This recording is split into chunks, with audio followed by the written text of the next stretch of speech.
چې موږ او تاسو ته په دنیا کې به مشکلات راځي، په دنیا کې به په موږ او تاسو باندې امتحانات راځي،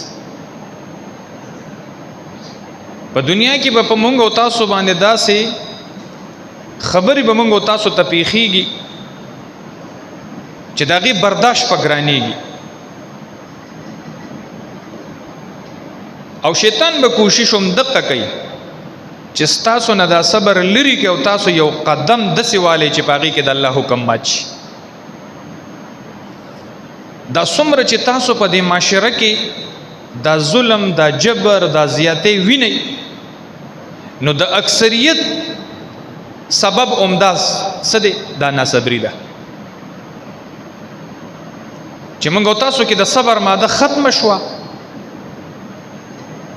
دې وجې نه مختلفو ګناهونو سبب چې کوم دی دغه څیز دغه صفت دا وګرځېدو.